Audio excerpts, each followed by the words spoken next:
मन की आवाज प्रतिज्ञा। कृष्णा देखता है कि प्रतिज्ञा सो रही है तो वो उससे बड़े ही प्यार से सोते हुए बातें करने लगता है और कहता है कि प्रतिज्ञा, तुम हमेशा जज वाला काम क्यों करती रहती हो और मुझसे कहती रहती हो ये करो वो करो।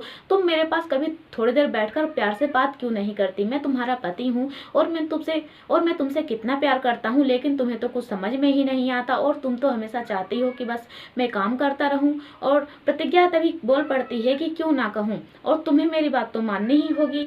अब ये सुनकर कृष्णा कहता है कि अच्छा, तुम सोई नहीं थी और तुम सोने का नाटक कर रही थी। ये तो तुमने बिल्कुल भी सही नहीं किया, तुम्हें ऐसा नहीं करना चाहिए था प्रतिज्ञा। तभी प्रतिज्ञा उठकर कृष्णा को कहती है कि अच्छा चलो तैयार हो जाओ, हाथ मुंह धोकर मैं तुम्हारे लिए नाश्ता बना देती हूँ और तुम्हें काम पर भी तो जाना है, बहुत बड़ा काम तुम्हारा इंतजार कर रहा है। तो कृष्णा सोचता है कि कौन सा बड़ा काम मेरा इंतजार कर रहा है। वहीं प्रतिज्ञा उसके लिए नाश्ता बनाती है। वहीं कृष्णा जब जाने लगता है तो सुबह सुबह सज्जन सिंह उसे रोकते हैं और कहते हैं कि अच्छा बता, तुझे 1 महीना काम करते हुए तो हो ही गया और तूने घर में एक फूटी कौड़ी भी नहीं दी है, तो तू कब से पगार देगा।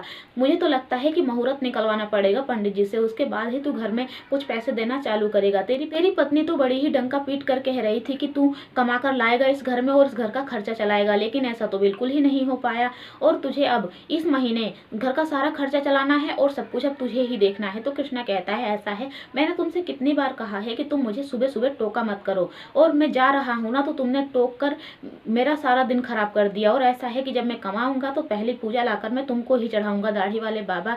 तो इसलिए अब मुझे चैन से जाने दो। और हाँ, मेरी पत्नी को तुम्हें बोलने की कोई जरूरत नहीं है, मेरी पत्नी को ना बोलो तो ही अच्छा है। तभी दादी जी कह देती हैं कि अगर सज्जन सिंह तूने इसे पढ़ाया लिखाया होता तो आज इसे इतना सोचने की जरूरत नहीं होती और इसे कुछ ना कुछ ऐसी नौकरी मिल ही जाती, लेकिन सब तेरी वजह से हुआ है।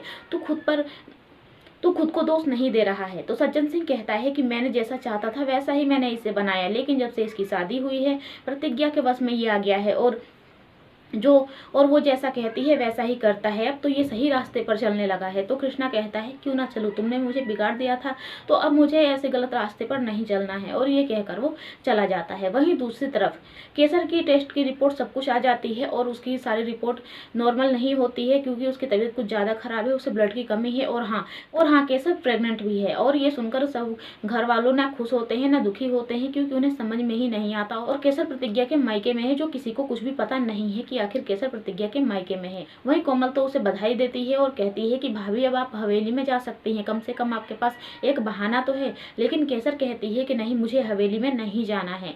तो देखना होगा कि अब आगे क्या होता है। तो फ्रेंड्स, सब कुछ जानने के लिए चैनल को सब्सक्राइब करें, वीडियो को भी लाइक करें।